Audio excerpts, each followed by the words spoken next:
Yeah, I've got a smug look on my face. What a feeling. Such a nice feeling.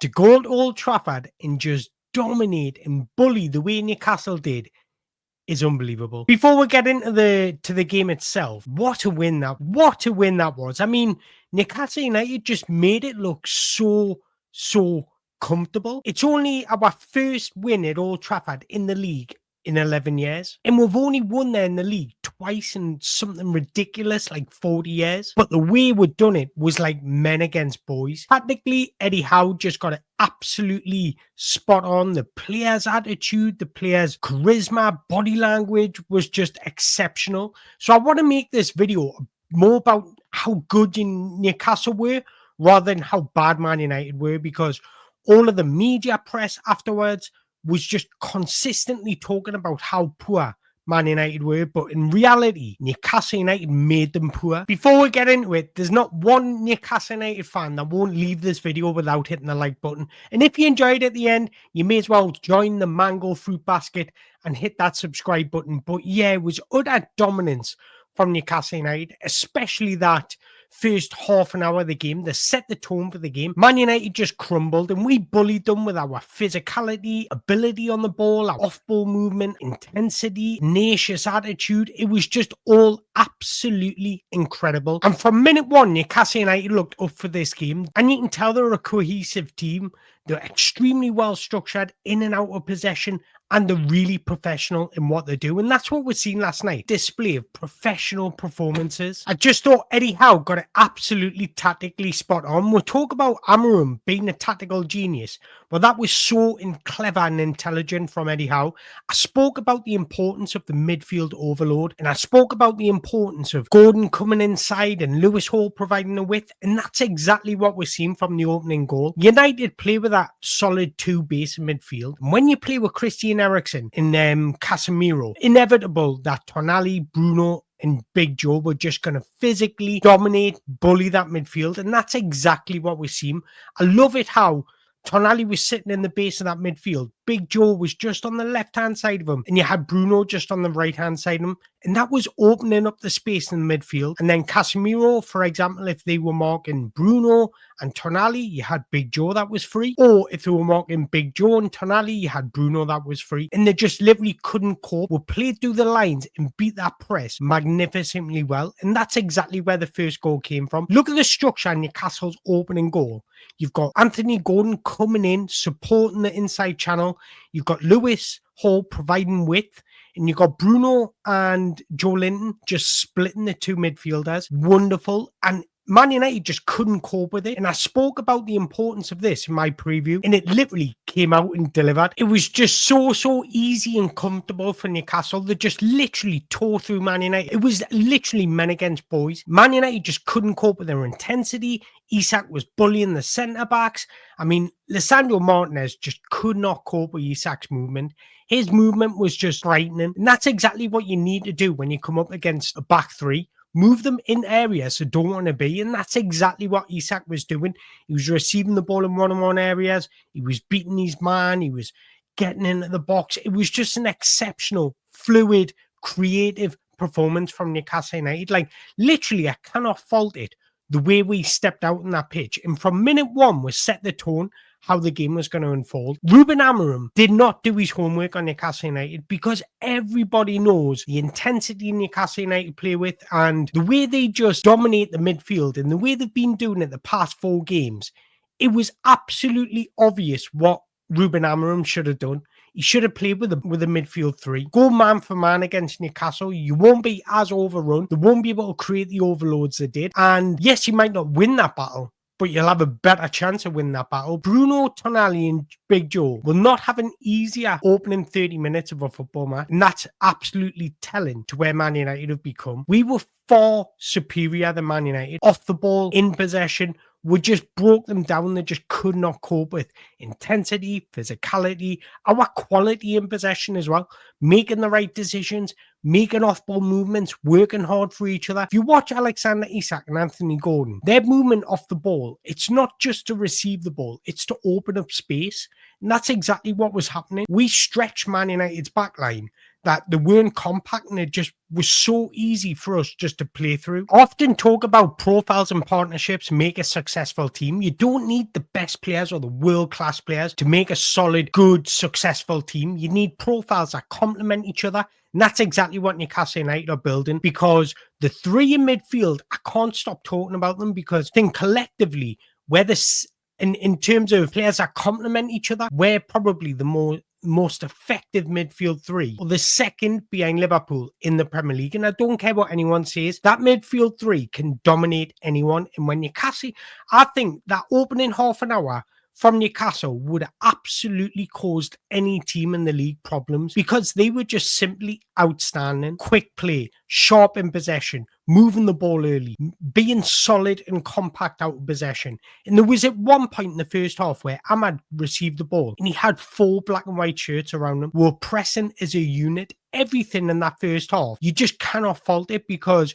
to go to Old Trafford, yes, they're in a bad moment, but our record at Old Trafford is abysmal, and we were terrific. The balance of the team was absolutely unbelievable. When you've got Tonali, you know he covers pretty much every single blade of grass on that football pitch. So when he moves into wide areas to go and close the space or try and win the ball back, you've got Bruno or Joe Linton just covering him. Or when he's out of position, they don't mind covering for each other. Then you look at the left-hand side. I think Lewis Hall's energy, enthusiasm, work rate, relentless endurance just to get up and down that left-hand side complements Anthony Gordon, because it means Anthony Gordon doesn't need to defend as much. I think he defended extremely well against Man United, but he can cheat a little. He can get close at Isak. So it's not only complementing Anthony Gordon, it's complementing Isak, because when you're isolated as a striker, that's extremely difficult. Not once did Alexander Isak look isolated. When he received the ball, he had Anthony Gordon running off him. He had Jacob Murphy running off him. He had Bruno getting next to him. So the balance of this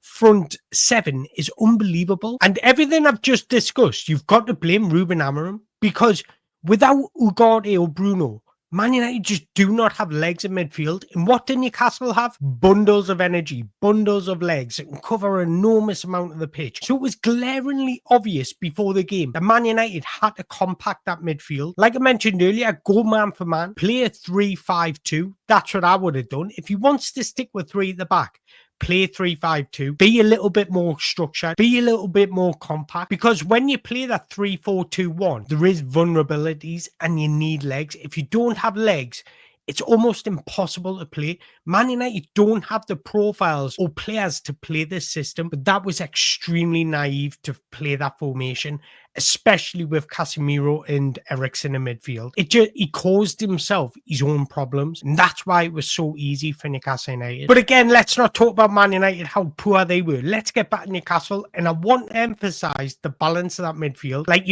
think about it, right? You've got Tonali, who's technically excellent. Bruno's technically excellent. And Big Joe's technically underrated. His ability on the ball for a big unit is exceptional. So you've got Tonali who can cover every blade of grass for the full 90 minutes. That's one positive. What does that do? It allows Bruno to get more advanced, to get into more dangerous areas where he can be creative. So that just releases Bruno to be that creative spark, to get closer at Isak and maybe play off Isak a little bit. But then you've got Big Joe, who provides that physicality, who's just that big unit, that bodies just bounce off him. So the balance of that midfield is not only complementing each other, it's complementing the whole squad, because it allows Gordon to release himself a little. It allows Lewis Hall to get up the pitch more, knowing he's got Tonali that can cover him a little bit. Just little differences like that, different dimensions of this squad is complementing each other. I say this so many times. Newcastle United cannot afford to sell any of these players. Financially, they probably could. But if they really want to be ambitious, you need to build your squad around Bruno, even Joe Linton, Isak, Anthony Gordon, Lewis Hall. What we need to do is provide more squad depth. So when we do have injuries or suspensions, we've got cover that will step in and our quality won't reduce. That's what we need to do, and we will start pushing up that league. Yes, we need a new right winger, but for now, Jacob Murphy's playing his part. Didn't have much creativity today, but he worked hard off the ball, and that's what it's all about, football. Every player is going to have the games where they go through moments where things just don't come off. But if the attitude is right, and you're still working hard off the ball, putting a shift in for the team, it can be forgiven.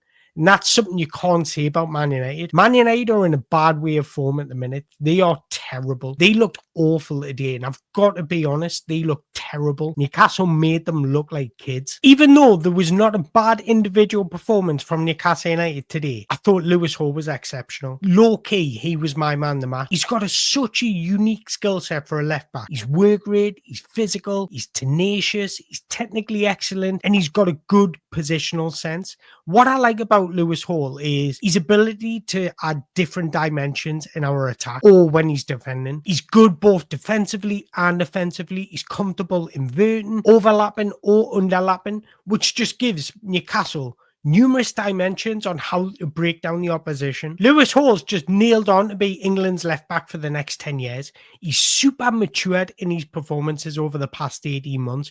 He's super composed in possession and he's extremely consistent. And that's my favorite thing about him. Not once does he look flustered or panicky. He's just super consistent in everything he does, whether that be making the right decisions off the ball, whether that be making the right decisions in possession. He's just an exceptional young talent and he's just going to get better and better and better. He's super consistent and throughout this season, he's probably been Newcastle's best player, and that's Isak, who scored 15 league goals this season. Lewis Hall has been low-key exceptional for Newcastle United, and that's why I want to highlight him today. Man United's biggest threat is Amad Diallo. Everybody knows that. Lewis Hall cancelled him today. Kept him absolutely quiet. Not once did I think Amad Diallo had Lewis Hall on ice. Not once. Lewis Hall was just exceptional. Exceptional performance, exceptional maturity, exceptional consistency. He epitomizes everything Eddie Howe wants in a player and what Newcastle United want in a player. Somebody that's comfortable in possession, can play a little, extremely aggressive with his pressing, he's tenacious in tackles, and he works hard off the ball. That's all you can ask from your players. I just can't compliment Newcastle United's team performance enough today. And I've seen Man United fans talking about how Man United grew into the game. Hold on a minute. Newcastle United were just so comfortable. They just managed the game. It was more about Newcastle United just allowing Man United to have possession because they just couldn't break them down. Man United just offered nothing. Yes, they hit the post, but that can happen. Newcastle United's game management at Old Trafford was exceptional, and it was just a complete performance, professionally and individually. 5 wins on the bounce, 16 goals scored, only 1 conceded, tells the full story of how Newcastle United are just looking exceptional at the minute. Tottenham away next game will be a tough game because Fabian Schär's suspended. But look, I'm confident again. I think Tottenham, if we play like we did in that opening half an hour, we can trouble Tottenham because their vulnerabilities are similar to Man United's. In transition moments, they can't defend, and we're so good at transitioning offensively. So we can cause Tottenham problems if we're brave out of possession, if we're brave in possession. That's what we need to do. And I think with our movement, our fluidity at the minute, teams just can't pick up, and that's how we're creating separation, be effective. And it's a beautiful, wonderful thing. Like, I'm enjoying watching Newcastle in possession, but more importantly, out of possession just as much. They're so comfortable. It's amazing to see. I want to hear from you guys. What do you made of that performance? Because for me, we could have beat anyone last night. That's my... I said we'd win. I said I predicted a 2-1, finished 2-0. Even better, I kept a clean sheet. But I want to hear your thoughts. What do you make of Tottenham next game? Can we go there, get a victory? And what do you make of last night? How impressed were you? Let us know in the comments below. But again, no Newcastle United fan will leave this video without hitting the like button. And if you enjoyed it and want to hear more, make sure you hit that subscribe button. But until next time, away the lads.